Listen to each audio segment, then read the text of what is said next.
Bismillah ar-Rahman ar-Rahim. In this presentation, I will talk about deposits management by Islamic financial institutions. As we know, banking is a business of intermediation between savers and users of funds. Savers of funds are depositors and users of funds are investors and business houses.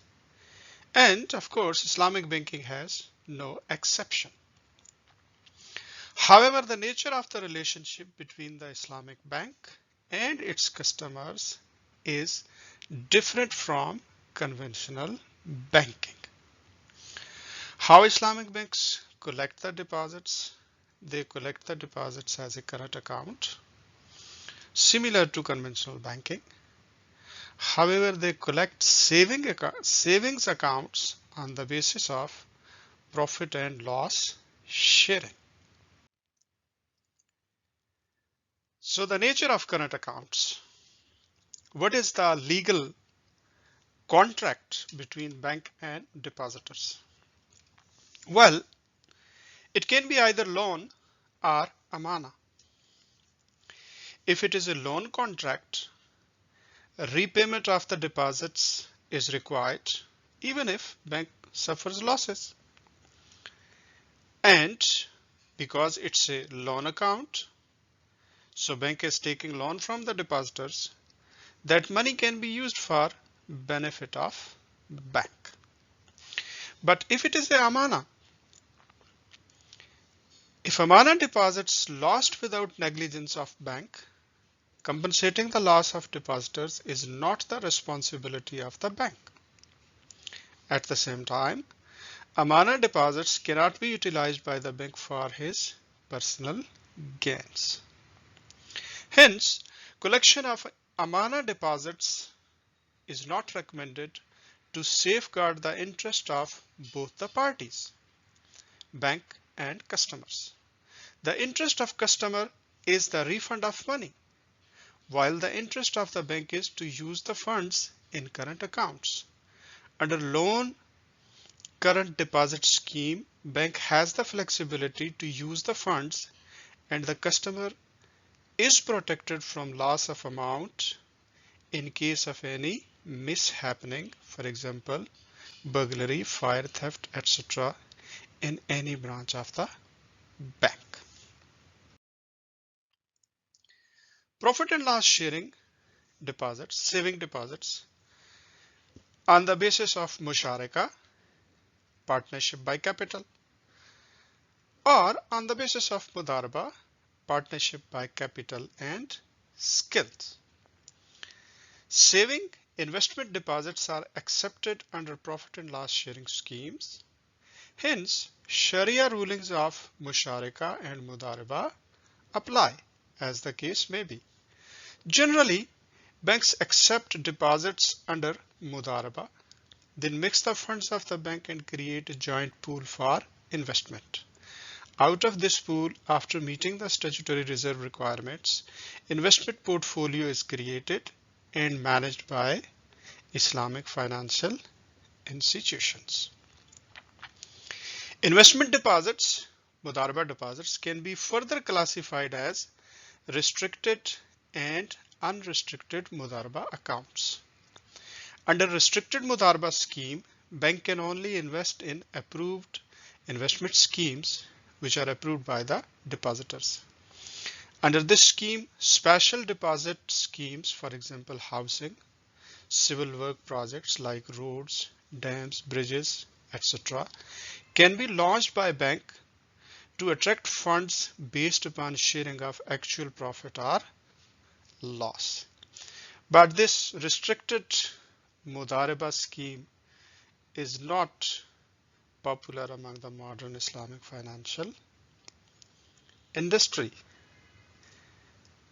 because when you have unrestricted mudaraba deposits, so bankers have the flexibility to use the fund in any business opportunity subject to Sharia compliance.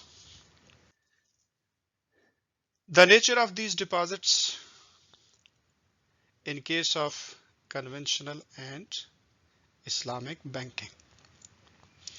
Current accounts are liabilities for conventional banks as well as for Islamic banks. Savings accounts are liabilities for conventional banks, but they are in the category of equity in case of Islamic banks. In banking business, facility of deposits and withdrawals is provided to depositors as per their needs and preferences, except of course under time deposits. It creates a challenge in the calculation of share in profit and loss of each depositor because profit on investments are generated and disclosed periodically. For example, monthly, quarterly, semi-annually, and annually. So if you are making your income statement on quarterly basis and someone has kept his money for 35 days, another person 45 days, another person 60 days, another person 75 days, so how you are going to distribute profit among these people? The answer is daily product system. Daily product calculation is helpful in addressing the issue. Consider the illustration assuming 4 depositors, quarterly profit of bank 200,000 and share of Mudarib in profit 80%. Khan, Malik, Wadaich and Chaudhry, these are 4 depositors. Khan deposited 100,000 for 59 days, Malik 500,000 for 30 days, Wadaich 200,000 for 70 days and Chaudhry 400,000 for 28 days. So these are 4 depositors and we need to distribute 20% of the actual profit. So 20% of 200,000 is 40,000. So we are going to distribute 40,000 among these 4 depositors. Of course, we cannot distribute equally among these 4 people. That is not the case. What we can do is multiply the amount of deposit by each depositor with number of days kept in the bank.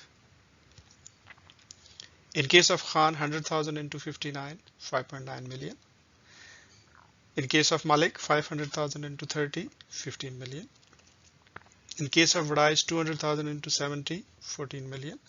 In case of Chaudhry, 400,000 multiplied by 28, 11.2 million. So total daily product is 46 million. And daily product of Khan is 5.9 million. In a way, we consider that Khan has kept his 100,000 with us for 59 days, which is similar to keeping 5.9 million for 1 day in the bank. Once we calculated these daily products, now the share of Khan in daily product, 5.9 million divided by 46 million, 12.8%. Share of Malik, 15 million divided by 46 million, 32.54%. Share of Wadaich, 14 million divided by 46, 30%.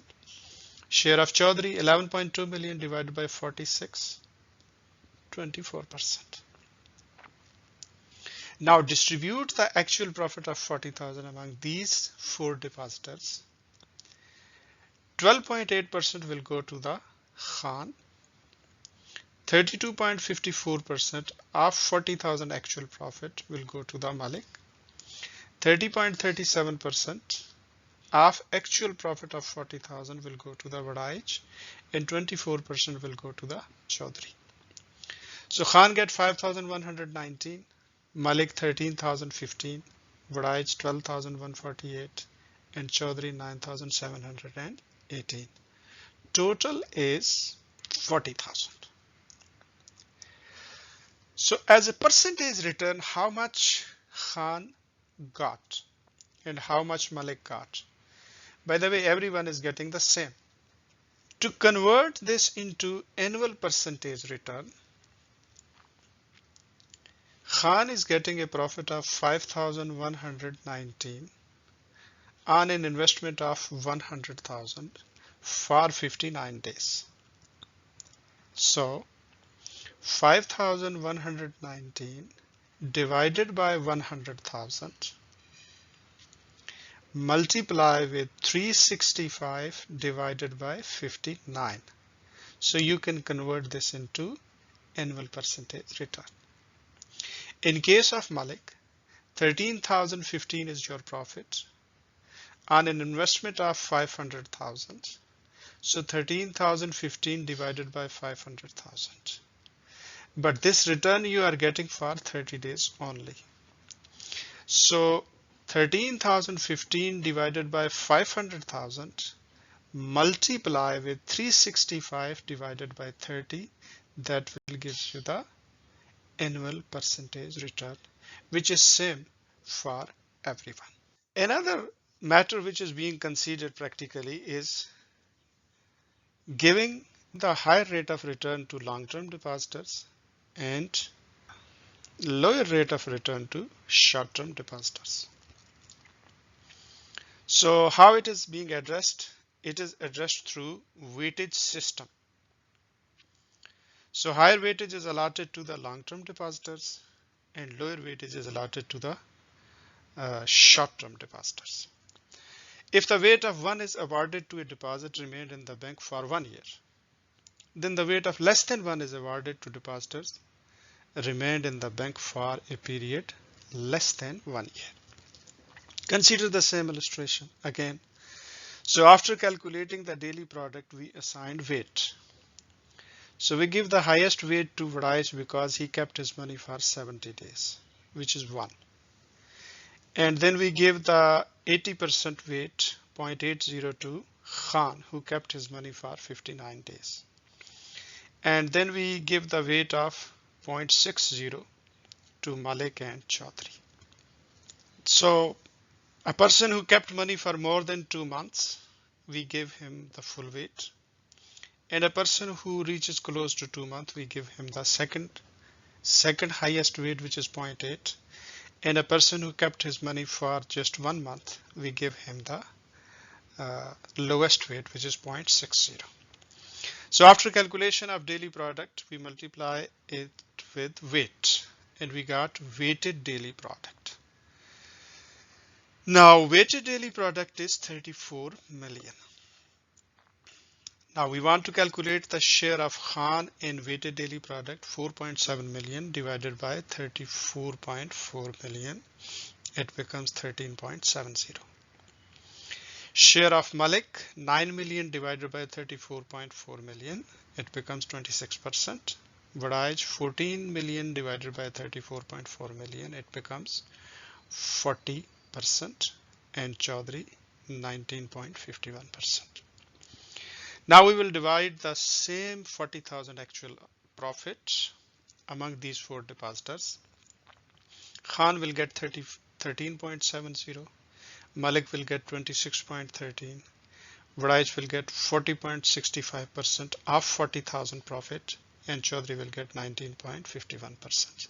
So new amounts are there: 5,482, 10,453, 16,260, 7,805. Now convert this return into annual return by applying the annualization formula. For example,